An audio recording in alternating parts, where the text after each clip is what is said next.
Hello my dear డిఎస్సిఆర్ friends, నేను మీ రాజీ. ఈరోజు మనం అతి ముఖ్యమైన టాపిక్ ఒకటి చెప్పుకుందాము. అదే ఎక్స్క్రెటరీ సిస్టమ్ గురించి చూద్దాం. అంటే మనం ఆల్రెడీ ముందు చెప్పుకున్నాం, మన బాడీలో అనేక రకాలైన వ్యవస్థలు, సిస్టమ్స్ అనేవి ఉంటాయి. హ్యూమన్ బాడీ అనేది సింగిల్ సెల్తో స్టార్ట్ అయ్యి లోపల సంయుక్త బీజం జైగోట్ రూపంలో సింగిల్ సెల్తో స్టార్ట్ అయ్యి టిష్యూస్, కొన్ని కణాలు కలిసి టిష్యూస్ ఏర్పడి టిష్యూస్ కలిసి సిస్టమ్ అనేది ఏర్పడుతుంది. అవునా, వ్యవస్థలు అనేవి ఏర్పడుతున్నాయి. అలా ఏర్పడిన ఒక మనకి ఎక్స్క్రెటరీ సిస్టమ్. అయితే ఆల్రెడీ మనం చూసాం, బ్లడ్ సర్క్యులేటరీ సిస్టమ్ చూసాం, అంటే హార్ట్ గురించి చూసాం కదా.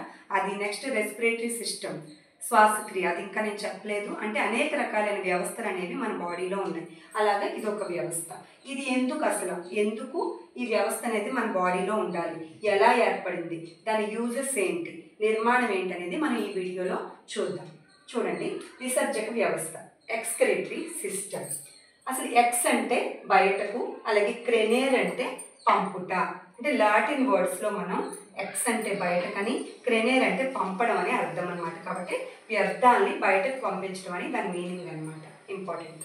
నెక్స్ట్ మనకి లాటిన్ వర్డ్ అనేది ఇంపార్టెంట్ అనమాట. నెక్స్ట్ హోమోస్టాసిస్ అంటే ఏంటంటే శరీరం అనేది ఎప్పుడు కూడా బ్యాలెన్సింగ్లో ఉండాలి. బాడీలో అనేక రకాలైన బ్లడ్ ఉంటుంది, అనేక మినరల్స్, ప్రోటీన్స్, లవణాలు, అలాగే ఇవేంటి గ్యాసెస్, అన్ని రకాల వాటర్ అన్నీ ఉంటాయి, వ్యర్థాలు అన్ని రకాలు ఉంటాయి. అది బాడీలో బ్యాలెన్సింగ్ అనేది జరగకపోతే మనకి డిసీజెస్ వస్తాయి, వ్యాధులు వచ్చి చివరకు మనిషి చనిపోయే అవకాశం ఉంటుంది అనమాట. కాబట్టి లోపల ఏర్పడిన వ్యర్థ పదార్థాలు బయటికి వెళ్ళిపోయి బాడీ అనేది బ్యాలెన్సింగ్లో ఉండాలి. దాన్నే మనం శరీర సమతుల్యత అంటాం. అసలు ఈ సిస్టమ్ ఎందుకు ఏర్పడిందండి అంటే హోమోస్టాసిస్ అంటే శరీర సమతుల్యత కోసం మనకి ఈ సిస్టమ్ అనేది బాడీలో ఏర్పడింది. ఎంత అద్భుతమైన వ్యవస్థ కదా. అంటే బాడీలో ఏర్పడిన వ్యవస్థలన్నీ అద్భుతమే, కానీ ఈ వ్యవస్థ ఇంకా అద్భుతం. బాడీలో హాని కలిగించే వ్యర్థాన్ని తొలగించే ఒక అద్భుతమైన వ్యవస్థే మనకి ఎక్స్క్రెటరీ సిస్టమ్. అయితే ఇక్కడ చూడండి, అసలు వ్యర్థాలు అంటున్నాం. ఏముంటాయి బాడీలో? కార్బన్ డైఆక్సైడ్, ఆక్సిజన్తో పాటు లోపలికి బయటికి వెళ్తూ ఉంటుంది కార్బన్ డైఆక్సైడ్. అది మనకు ఒక వ్యర్థమైన గ్యాస్. కార్బన్ డైఆక్సైడ్ అలాగే నైట్రోజన్, ఈ రెండు కూడా వ్యర్థ పదార్థాలు.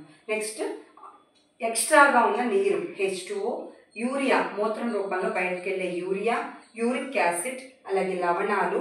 నెక్స్ట్ పైత్యరస వర్ణకాలు అంటే బిలిరుబిన్, బిలువర్ధిన్, ఎల్లో కలర్లో ఉంటాయి. అందుకే మన టాయిలెట్ లైట్ ఎల్లో షేడ్లో ఉంటుంది. బిలిరుబిన్, బిలువర్ధిని కూడా వేస్ట్ మెటీరియల్ అనమాట. ఇది పైత్యరసం అంటే ఇవి కాలేయం, లివర్ ప్రొడ్యూస్ చేస్తుంది. నెక్స్ట్ అమ్మోనియా అంటే విష పదార్థం. మెయిన్గా ఇవన్నీ కూడా వేస్ట్ మెటీరియల్సే, కానీ వీటన్నిటిలో అత్యంత ప్రమాదకరమైనది విషతుల్యమైనది ఏంటంటే అమ్మోనియా. చాలా చాలా ఇంపార్టెంట్ అనమాట. అమ్మోనియా మనకి విషతుల్యమైన వేస్ట్ మెటీరియల్.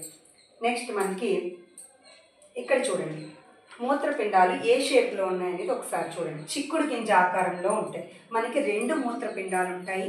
అవి ఉదరకుడ్యంలో పృష్ఠతలానికి అతుక్కొని, ఉదరకుడ్యంలో లోపల వెనక్కి పృష్ఠకుడ్యానికి అతుక్కొని వెన్నెముకకు, ఇది ఇక్కడ చూడండి వెన్నెముక, ఇది వెన్నెముకకు ఇరువైపులా 2 అమరి ఉంటాయి. ఓకే, దాంట్లో కుడివైపు రైట్ సైడ్ ఉన్నది కొంచెం పెద్దదిగా ఉంటుంది, కొంచెం కిందకి, దీనికన్నా కూడా ఎడమ దానికన్నా కొంచెం కిందకుండి, చూడండి డిఫరెన్స్, కొంచెం కిందకుండి కొంచెం దీనికన్నా కొంచెం పెద్దదిగా ఉంటుంది కుడివైపు పార్ట్స్ కొంచెం పెద్దదిగా ఉంటాయని ఆల్రెడీ చెప్పుకున్నాం హార్ట్లో మనం.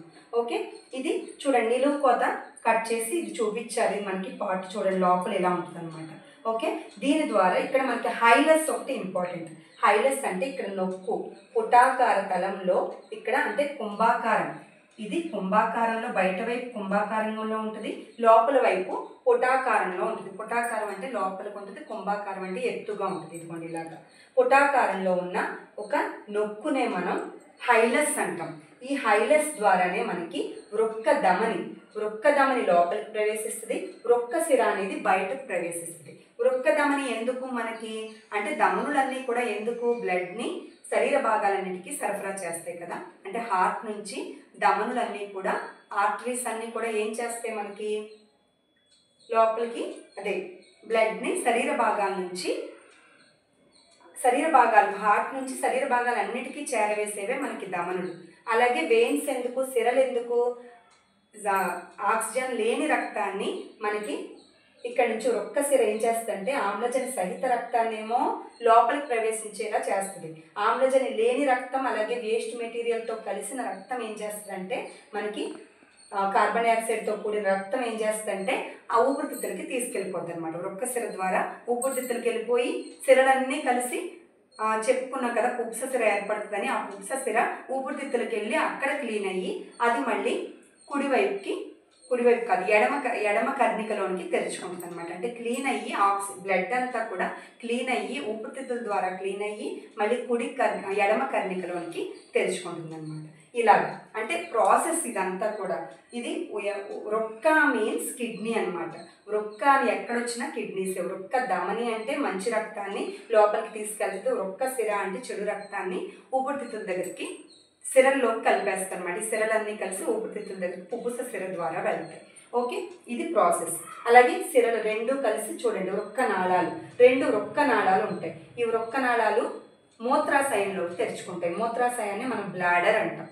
బ్లాడర్లోకి తెరుచుకుని వేస్ట్ మెటీరియల్ ఇక్కడ చూడండి ఒకసారి రక్త వడపోత అనేది ఏర్పడుతుంది. కిడ్నీస్లో రక్తం వడకట్టబడి బ్లడ్ సెపరేట్ అయ్యి మూత్రం సెపరేట్ అవుతుంది అనమాట. దాంట్లో ఉన్న వాటర్ వేస్ట్ మెటీరియల్ సెపరేట్ అవుతుంది, యూరియా అనమాట.